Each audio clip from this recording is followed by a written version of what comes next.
தட்டை, சீடை, முறுக்கு, ரிப்பன் பக்கோடா, அதிரசம், என்ன வேணாலும் செய்யுங்க. ஒரே ஒரு 5 லிட்டர் இதய மந்த்ரா கடல் எண்ணெய் பேக் ஒரு மாசம் முழுசுக்கும் அத்தனை சமையல் முடிச்சு விடலாம். இதய மந்த்ரா. வணக்கம். செய்திச் சுருக்கம். பிரம்மோஸ் ஏவுகணை அடித்த அடி, கதறல் பிரதமர் வர்சஸ் கம்பீர பிரதமர். பாகிஸ்தான் கெஞ்சிய கதை சொன்ன மோடி. பாகிஸ்தானுக்கு எதிரான போரில் எல்லா வகையிலும் இந்தியாவின் கை ஓங்கி இருந்தது. இருப்பினும் பாகிஸ்தானை 4 நாளில் வீழ்த்திய அஸ்திரம் என்றால் அது பிரம்மோஸ் ஏவுகணைதான். மே 9 இரவு மே 10 விடியலுக்கு இடையே 15 பிரம்மோஸ் ஏவுகணைகளை வைத்து பாகிஸ்தானை இந்தியா துல்லியமாக தாக்கியது. இதில் பாகிஸ்தானின் முக்கியமான விமானப்படை தளங்கள் உட்பட 11 இராணுவ தளங்கள் நொறுக்கப்பட்டன. இந்த அடி பாகிஸ்தானை கதற வைத்தது. இதற்கு மேல் சண்டை செய்தால் நிலைமை மோசமாகிவிடும் என்பதை உணர்ந்துதான் பாகிஸ்தான் சமாதான கொடியை பறக்கவிட்டது. இந்த நிலையில்தான் முதல் முறையாக பிரம்மோஸ் ஏவுகணை பற்றி இரு நாட்டு பிரதமர்களும் மௌனம் கலைத்திருக்கின்றனர். பிரம்மோஸ் கொடுத்த அடியை நேற்று பாகிஸ்தான் பிரதமர் ஷெபாஸ் ஷெரீப் கதறலுடன் ஒப்புக்கொண்டார். முதல் முறையாக இப்போது பிரம்மோஸ் ஏவுகணையை வைத்து நாம் என்ன செய்தோம் என்பதை நம் பிரதமர் மோடி கம்பீரத்துடன் சொல்லியிருக்கிறார். இருவரும் அப்படி என்ன சொன்னார்கள் என்பதை பார்க்கலாம். அஜர்பைஜான் சென்ற பாகிஸ்தான் பிரதமர் ஷெபாஸ் ஷெரீப் அங்குள்ள கூட்டத்தினர் மத்தியில் மேடையில் பேசினார். அப்போது கூறியது, மே 9 மற்றும் மே 10 தேதிக்கு நடுவே இந்தியாவுக்கு நிர்ணயித்த அளவில் பதிலடி கொடுக்க நாங்கள் முடிவு செய்தோம். அதிகாலை தொழுகை முடிந்து 4:30 மணிக்கு இந்தியாவுக்கு பாடம் புகட்ட எங்கள் ராணுவம் முடிவு செய்திருந்தது. ஆனால் அதற்கு முன்பாகவே பிரம்மோஸ் ஏவுகணைகளை பயன்படுத்தி இந்தியா தாக்குதல் நடத்திவிட்டது. ராவல்பிண்டி ஏர்போர்ட் உட்பட பாகிஸ்தானின் பல இடங்களை குறிவைத்து தாக்கியது. அதன் பிறகு இது பற்றி எனக்கு ராணுவ தளபதி அசீம் முனீர் தகவல் சொன்னார் என்று பாகிஸ்தான் பிரதமர் ஷெபாஸ் ஷெரீப் கூறினார். இப்படி அடிவாங்கிய கதையை மேடை போட்டு சொன்ன பாகிஸ்தான் பிரதமர் இதோ முன்வரிசையில் இருக்கிறார் எங்கள் ராணுவ தளபதி என்ற பெருமையுடன் அசீம் முனீரை அறிமுகப்படுத்தினார். உடனே கூட்டத்தினரும் கைத்தட்டியது உலகை சிரிக்க வைத்தது. இதன் தொடர்ச்சியாகத்தான் நம் பிரதமர் மோடியும் பிரம்மோஸ் ஏவுகணை பற்றி மௌனம் கலைத்தார். உத்தரப்பிரதேசத்தின் கான்பூரில் நடந்த நிகழ்ச்சியில் பேசிய போது மோடி கூறியது, ஆபரேஷன் சிந்தூரின் போது மொத்த இந்தியர்களின் கோபத்தின் விளைவை இந்த உலகமே பார்த்தது. பாகிஸ்தானின் 100 மைல் தாண்டி சென்று பயங்கரவாதிகளின் வீட்டுக்குள் புகுந்து அடித்தோம். பாகிஸ்தானுக்கு எதிரான ஆபரேஷனில் பிரம்மோஸ் ஏவுகணை நம் உள்நாட்டு தயாரிப்பின் வலிமையை காட்டியது. அதன் பலம் எதிரிகளுக்கு தூக்கமில்லாத இரவுகளை பரிசளித்தது. அணு ஆயுத மிரட்டல் எல்லாம் இந்தியாவிடம் எடுபடாது. ஆபரேஷன் சிந்தூரின் போது கெஞ்சியதை மறந்துவிடக்கூடாது. ஆபரேஷன் சிந்தூர் முடிந்துவிட்டது என்றும் தப்பு கணக்கு போட வேண்டாம். அது இன்னும் முடியவில்லை. எதிரி எங்கே இருந்தாலும் வந்து தாக்குவோம் என்று மோடி பேசினார். हमने पाकिस्तान में आतंकियों के ठिकाने घर में घुसकर सैकड़ों मील अंदर जाकर तबाह कर दिए.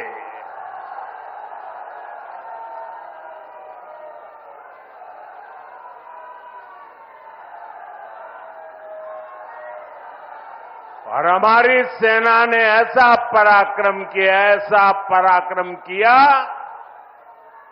कि पाकिस्तानी सेना को गिड़गिड़ाकर युद्ध रोकने की मांग करने पर मजबूर होना पड़ा.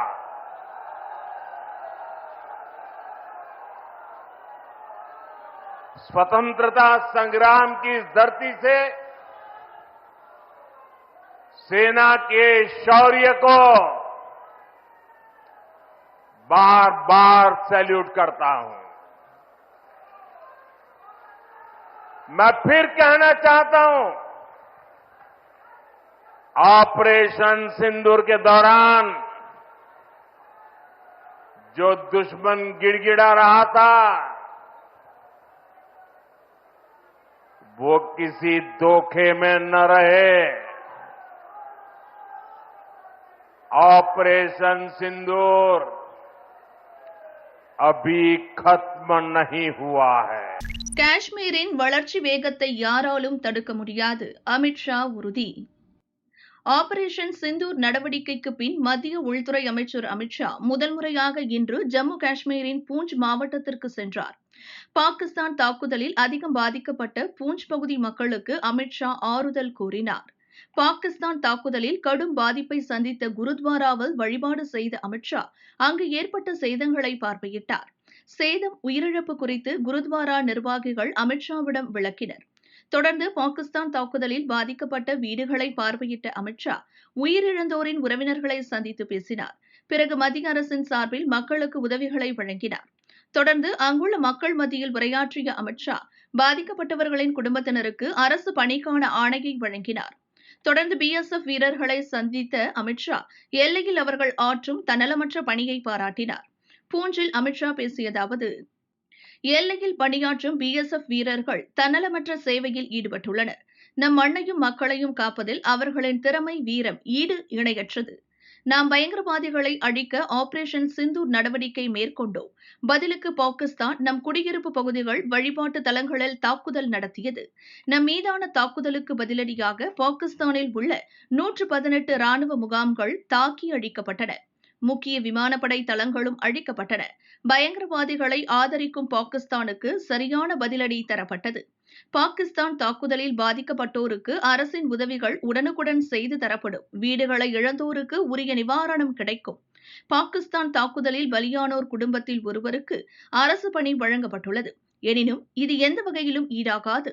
எவ்வகை தாக்குதலாலும் காஷ்மீரின் வளர்ச்சியை யாராலும் தடுக்க முடியாது. 2014க்கு பின் காஷ்மீர் என்ன வேகத்தில் வளர்ச்சி பாதையில் பயணித்ததோ அதே வேகம் தொடரும். இதில் எந்த மாற்று கருத்தும் இல்லை. ஜம்மு காஷ்மீர் மக்களுடன் 140 கோடி இந்தியர்களும் துணை நிற்கிறோம் என அமித்ஷா கூறினார். காஷ்மீர் சிறப்பு அந்தஸ்து ரத்து, அரசுக்கு சல்மான் குர்ஷித் பாராட்டு. ஆபரேஷன் சிந்தூர் நடவடிக்கை குறித்து விளக்குவதற்காக மத்திய அரசு அனைத்து கட்சி பிரதிநிதிகள் அடங்கிய 7 குழுக்களை பல்வேறு நாடுகளுக்கு அனுப்பியது. ஐக்கிய ஜனதா தளம் MP சஞ்சய் குமார் ஜா தலைமையிலான அனைத்து கட்சி குழுவில் காங்கிரஸைச் சேர்ந்த முன்னாள் மத்திய அமைச்சர் சல்மான் குர்ஷித், பாரதிய ஜனதா MP அபராஜிதா சாரங்கி, திரிணாமுல் காங்கிரஸ் MP அபிஷேக் பானர்ஜி போன்றோர் இடம்பெற்றனர். இந்த குழு மலேசியா, தென்கொரியா, ஜப்பான், சிங்கப்பூர் மற்றும் இந்தோனேஷிய நாடுகளுக்கு சென்று ஆபரேஷன் சிந்தூர் குறித்து விளக்கியது. இந்தோனேஷியா சென்ற அனைத்து கட்சி குழு அங்குள்ள கல்வியாளர்கள் மத்தியில் ஆபரேஷன் சிந்தூர் மூலம் பயங்கரவாதத்துக்கு எதிராக இந்தியா எடுத்த நடவடிக்கைகளை விவரித்தது. அப்போது முன்னாள் மத்திய அமைச்சர் சல்மான் குர்ஷித் கூறியதாவது: காஷ்மீரில் நீண்ட காலமாக ஒரு பெரிய பிரச்சனை இருந்தது. அது காஷ்மீருக்கு சிறப்பு அந்தஸ்து வழங்கிய இந்திய அரசியலமைப்பு சட்டத்தின் 370வது பிரிவு. அந்த பிரிவால் நாட்டின் மற்ற பகுதிகளிலிருந்து காஷ்மீர் தனித்து விடப்பட்டது. கடைசியில் சிறப்பு அந்தஸ்துக்கான 370வது பிரிவு ரத்து செய்யப்பட்டு பிரச்சினைக்கு முடிவு கட்டப்பட்டது. அதன் பிறகு ஜம்மு காஷ்மீரில் தேர்தல் நடந்தது. 65% வாக்காளர்கள் தேர்தலில் பங்கேற்று ஓட்டு போட்டனர். இன்று ஜம்மு காஷ்மீரில் தேர்ந்தெடுக்கப்பட்ட அரசு செயல்படுகிறது. அதனால் காஷ்மீருக்கு கிடைத்துள்ள வளர்ச்சிகள் அனைத்தையும் அழிக்க பாகிஸ்தான் நாட்டவர் விரும்புகின்றனர் என சல்மான் குர்ஷித் கூறினார். 2019இல் காஷ்மீருக்கு சிறப்பு அந்தஸ்து அளிக்கும் 370வது பிரிவு ரத்து செய்யப்பட்ட போது காங்கிரஸ் அதை கடுமையாக எதிர்த்தது. ஜனநாயகத்தையும் கூட்டாட்சி உணர்வையும் பாரதிய ஜனதா அரசு கொன்றுவிட்டதாக காங்கிரஸ் குற்றம் சாட்டியது. ஒருதலைபட்சமாக 370வது பிரிவை ரத்து செய்ய முடியாது என காங்கிரஸ் மூத்த தலைவர்கள் கூறினர். காஷ்மீருக்கான சிறப்பு அந்தஸ்து ரத்து செய்யப்பட்டதை அப்போது சல்மான் குர்ஷித்தும் கண்டித்தார். இப்படிப்பட்ட சூழலில் காஷ்மீர் விவகாரத்தில் மத்திய அரசுக்கு ஆதரவான நிலைப்பாட்டை சல்மான் குர்ஷித் எடுத்திருப்பது காங்கிரஸில் பரபரப்பை ஏற்படுத்தியுள்ளது. காஷ்மீர் விவகாரத்தில் காங்கிரஸில் இருவேறு கருத்துக்கள் உள்ளன. ஒரு தரப்பினர் 370வது பிரிவு ரத்தை கடுமையாக எதிர்க்கின்றனர். இன்னொரு பிரிவினர் மத்திய அரசின் முடிவை ஆதரிக்கின்றனர். முன்னாள் வெளியுறவு அமைச்சர் சல்மான் குர்ஷித் மத்திய அரசு ஆதரவு நிலைப்பாட்டை எடுத்துள்ளார். ஏற்கனவே காங்கிரஸ் MP சசி தரூர் மத்திய அரசுக்கும் பிரதமர் மோடிக்கும் ஆதரவாக தொடர்ந்து கருத்து கூறி வருவது கட்சிக்குள் பூசலை ஏற்படுத்தியுள்ளது குறிப்பிடத்தக்கது. நகைக்கடன் விதிகள் தளர்வு, தலைவர்கள் வரவேற்பு. தங்க நகைக்கடன் வழங்குவதில் வங்கிகளுக்கான புதிய வரைவு விதிமுறைகளை இந்திய ரிசர்வ் வங்கி சமீபத்தில் வெளியிட்டது. இந்த புதிய நடைமுறைகள் ஏழை எளிய நடுத்தர மக்களை கடுமையாக பாதிக்கும் என பல்வேறு கட்சி தலைவர்களும் கவலை தெரிவித்தனர். இதை ஏற்று கட்டுப்பாடுகளை தளர்த்த ரிசர்வ் வங்கிக்கு மத்திய அரசு பல்வேறு பரிந்துரைகளை வழங்கியது. இதனை ஏற்றுக்கொண்ட ரிசர்வ் வங்கி அடமானத்திற்கான புதிய விதிமுறைகளை அடுத்த ஆண்டு ஜனவரி மாதம் வரை ஒத்திவைத்தது. இதற்கு முதல்வர் ஸ்டாலின் வரவேற்பு தெரிவித்துள்ளார். இது தொடர்பாக அவர் வெளியிட்ட அறிக்கையில் கூறியிருப்பதாவது: தங்க நகைக்கடன் பெறுவதற்காக ரிசர்வ் வங்கியால் முன்மொழியப்பட்டுள்ள கட்டுப்பாடுகளை தளர்த்த கோரி நான் மத்திய நிதி அமைச்சருக்கு எழுதிய கடிதம் தொடர்பாக நடவடிக்கை எடுக்கப்பட்டுள்ளது மகிழ்ச்சி அளிக்கிறது. 2 லட்சம் ரூபாய்க்கு கீழ் கடன் பெறும் உழவர்கள், தினக்கூலி தொழிலாளர்கள் உள்ளிட்டோருக்கு தக்க நேரத்தில் எளிதில் கடன் கிடைக்க வேண்டும் என்பதைத்தான் தொடர்ந்து நான் வலியுறுத்தி வந்துள்ளேன். அந்த வகையில் நான் கடிதம் எழுதிய விவகாரத்தில் உரிய நடவடிக்கை எடுக்கப்பட்டிருப்பதை பாராட்டுகிறேன். அதேவேளையில் ஏழை எளிய மக்கள் மீது தாக்கம் செலுத்தும் இதுபோன்ற கொள்கை முடிவுகளை மாநிலங்களுடன் கலந்தாலோசித்த பிறகே முடிவு செய்ய வேண்டும் என கூறியுள்ளார். தங்க நகை கடன் பெறும் நடைமுறைகள் குறித்து ரிசர்வ் வங்கி வெளியிட்ட வரைவு தரநெறிகளை முறைப்படுத்த வேண்டி பரிந்துரைகள் வழங்கி இருப்பது வரவேற்கத்தக்கது என அதிமுக பொதுச் செயலாளர் பழனிசாமி கூறியுள்ளார். புதிய ஒழுங்குமுறை விதிமுறைகளிலிருந்து 2 லட்சம் ரூபாய்க்கு கீழ் கடன் பெறும் சிறு தொகை கடன் பெறுநர்களை விலக்க பரிந்துரை செய்திருக்கிறது.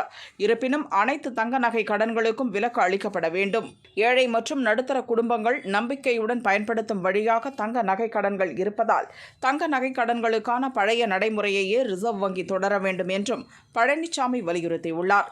இதேபோல் தமிழக பாரதிய ஜனதா தலைவர் நயினார் நாகேந்திரன், பாமக தலைவர் அன்புமணி உள்ளிட்ட தலைவர்களும் வரவேற்பு தெரிவித்துள்ளனர். பொருளாளர் பதவியிலிருந்து நீக்கியதாக அறிவித்த ராமதாஸ், திலகபாமா ரியாக்ஷன். பாமகவில் தந்தை மகன் இடையிலான மோதல் உச்சத்தை எட்டியுள்ள நிலையில் அக்கட்சியின் மாவட்ட தலைவர்கள் செயலாளர்களை சந்தித்து ஆலோசிக்க அன்புமணி திட்டமிட்டுள்ளார். சென்னை சோழிங்கநல்லூரில் உள்ள மகாராஜா மண்டபத்தில் இன்று முதல் ஞாயிறு வரை இந்த சந்திப்பு நடக்கிறது. இன்றைய கூட்டத்திற்கு அழைப்பு விடப்பட்ட 23 மாவட்ட செயலாளர்களில் 22 பேர் பங்கேற்றனர். அதில் பாமக பொருளாளர் திலகபாமாவும் ஒருவர். அன்புமணி அழைத்த கூட்டத்தில் அவர் பங்கேற்ற சிறிது நேரத்தில் பொருளாளர் பதவியிலிருந்து திலகபாமாவை நீக்குவதாக பாமக நிறுவனர் ராமதாஸ் அதிரடியாக அறிவித்தார். ஆனால் கட்சியின் தலைவரான தனக்கே நிர்வாகிகளை நியமிக்கும் நீக்கும் அதிகாரம் இருப்பதால் திலகபாமா பொருளாளராக நீடிப்பார் என அன்புமணி பதிலடி கொடுத்தார். இது பற்றி திலகபாமாவிடம் கேட்டபோது, வலுவான இடத்தில் எந்த இயக்கமும் இல்லை. 2016 தோல்ல கட்சியோட துண்டை எப்போ போட்டனோ அன்னையிலேருந்து இந்திய வரைக்கும் பதவிக்காகவோ பொறுப்புக்காகவோ வேலை செய்யல. கடைசி பட்ட தொண்டனாக இருந்து கூட மருத்துவர் அன்புமணி ராமதாஸ் அவர்களின் அந்த தலைவர் முன்னெடுப்பில் இருந்து பணியாற்றுவதற்கு நாங்கள் சித்தமாக உள்ளோம். அவ்வளவுதான். ஒரே பதில். நன்றி நன்றி. எனக்கு சிக்கல் இருக்காது. ஏங்க, தொண்டனா இருந்து செயல்படுறதுக்கு எந்த சிக்கலும் இல்லை. யாரும் கேள்வி கேட்க முடியாது. தாராளமா செயல்படலாம். அதெல்லாம் எதுவுமே நான் பார்க்கல. நாங்க செயல்படுற இடத்துல இருக்கிறோம். அவ்வளவு. பாமக உட்கட்சி பூசலுக்கும் பாரதிய ஜனதாவுக்கும் என்ன சம்பந்தம்? நயினார் நாகேந்திரன் கேள்வி. முன்னாள் முதல்வர் ஜெயலலிதாவை பெங்களூருவில் கன்னடம் வாழ்க என்று சொல்லச் சொன்னார்கள். என் உயிரே போனாலும் சொல்ல மாட்டேன் என்று கூறியவர் அவர் என பாரதிய ஜனதா மாநில தலைவர் நயினார் நாகேந்திரன் கூறினார். இது முற்றிலும் வேடிக்கையாக இருக்கிறது. பாரதிய ஜனதா கட்சிக்கும் அவருடைய உள்கட்சி பிரச்சனைக்கும் எந்த விதமான தொடர்பும் கிடையாது, எந்த விதமான பின்னணியும் கிடையாது. இது முழுக்க முழுக்க அவர்களுடைய உள்கட்சி பிரச்சனை. அதை பற்றி கருத்து கூறவும் எங்களுக்கு அது சரியான இதாக இருக்காது. நீங்கள் சமாதானம் பண்ண ஏதாவது முயற்சி எடுப்பீங்களா? இல்லை, உள்கட்சி பிரச்சனையெல்லாம் நம்ம போய் தலையிடுவது என்பது சரியாக இருக்காது. அதாவது ஒரு மனிதனுக்கு தாய் மீது பற்று இருக்க வேண்டும்.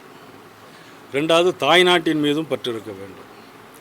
தாய் மீதும் தாய் மொழி மீதும் தாய் நாட்டின் மீது பற்றுள்ள எவராக இருந்தாலும் அவரவர்களை பற்றி பேசுவதில் அதில் எந்த விதமான கருத்து வேறுபாடு வராது. சர்ச்சைக்குரிய பேச்சுகளை தலைவராக இருக்கின்றவர், அதிலும் குறிப்பாக நடிகர் கமலஹாசன், அவர் என்ன பேசுகிறார் என்று தெரியவில்லை. சர்ச்சைக்குரிய பேச்சுகளை ஒரு தலைவர் வழியிலிருந்து நாடாளுமன்ற உறுப்பினராக இருந்தவர் தொடர்ந்து இருக்கப் போகின்றவர். இது போன்ற கருத்துக்களை அவர் தவிர்த்திருக்க வேண்டும். அது மட்டுமில்லை, இன்றைக்கி ஒரு இதில் பார்த்த கன்னடத்தை பூர்வீகமாக கொண்ட முதலமைச்சரால் எனக்கு பிரச்சனை வந்தது என்று சொன்னார். இது தேவையான பேச்சா என்பது தெரியவில்லை. ஒவ்வொரு தலைவர்களும் அவருடைய பூர்வீக வரலாறுகளை எடுத்து பார்த்தால் பல்வேறு பிரச்சனைகள் வரும். இவருடைய பூர்வீகத்தை எடுத்து பார்த்தாலும் சரி, யாருடைய பூர்வீகத்தை எடுத்து பார்த்தாலும் சரி.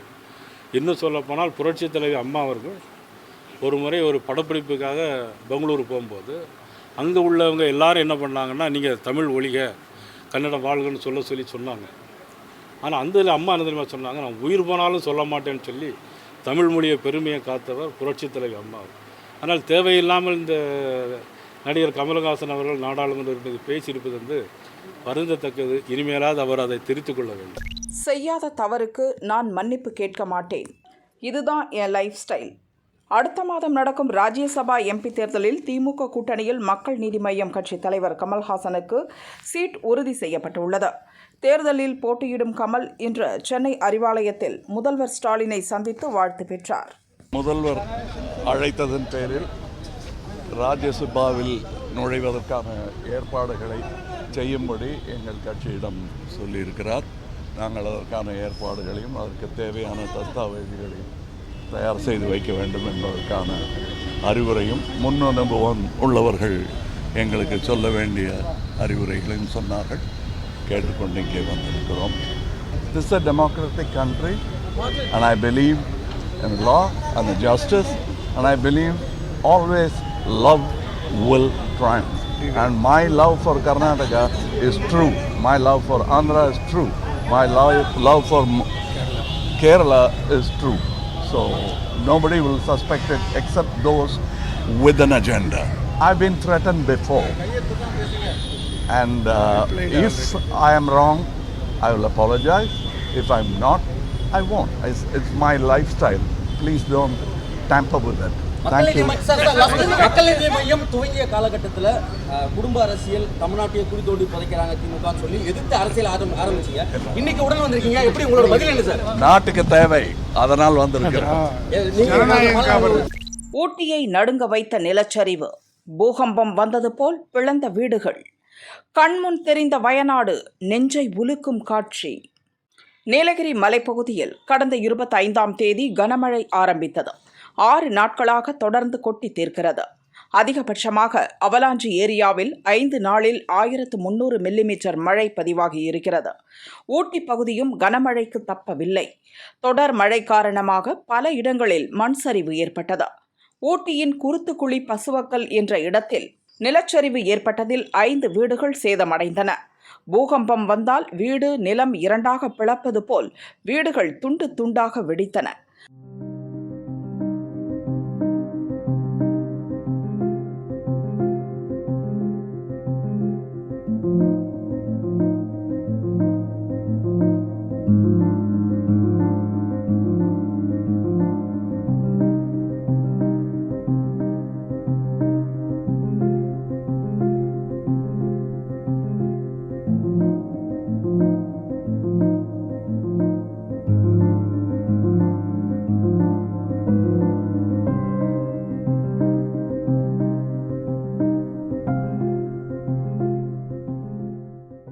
குறிப்பாக தோட்டத்தில் கட்டிய பிரம்மாண்ட வீடு ஒன்று பல துண்டுகளாக பிளந்து முற்றிலும் சேதமடைந்துவிட்டது. நிலச்சரிவு அபாயத்தை முன்கூட்டியே உணர்ந்த மக்கள் வீடுகளை காலி செய்துவிட்டு பாதுகாப்பான இடத்தில் வசிக்கும் உறவினர்கள் வீடுகளுக்கு சென்று இரவில் தங்கினர். விடிந்ததும் தங்கள் வீட்டை வந்து பார்த்தபோது இடிந்து போனார்கள். அந்தரத்தில் தொங்கிய வீடுகளை பார்த்து கண்ணீர் விட்டு கதறினர். பாதிக்கப்பட்ட மக்களை பேரிடர் மேலாண்மை துறை அதிகாரிகள் மீட்டு முகாம்களில் தங்க வைத்தனர். வீடுகள் சேதம் குறித்து கணக்கெடுத்தனர். அதேபோல் சேதமடைந்த வீடுகள் குடியிருப்பு ஏரியாவை விட மேடான இடத்தில் இருக்கின்றன. கனமழை தொடர்ந்து பெய்தால் அந்த இடத்தில் பெரிய நிலச்சரிவு ஏற்படும் அபாயம் இருக்கிறது. இதனால் பாதிக்கப்பட்ட இடத்துக்கு கீழே இருக்கும் குடியிருப்பும் கடும் சேதத்தை சந்திக்கும் அபாயம் இருக்கிறது. இதனால் அந்த பகுதியை தொடர்ந்து பேரிடர் மீட்பு படையினர் கண்காணித்து வருகின்றனர்.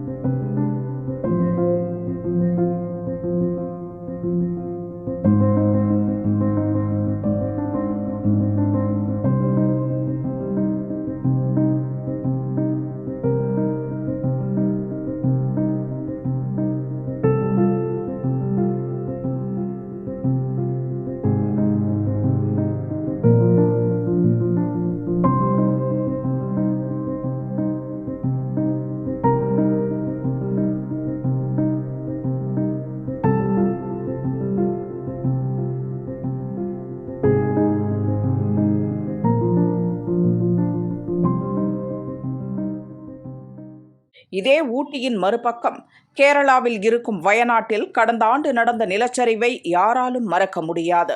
பல உயிர்களை காவு வாங்கியது. அதேபோன்று ஒரு துயரம் நீலகிரியில் நேர்ந்துவிடக்கூடாது. மாவட்ட நிர்வாகமும் மலை முகடுகளில் வசிக்கும் மக்களும் உஷாராக இருக்க வேண்டும் என்று ஆர்வலர்கள் கேட்டுக்கொண்டனர்.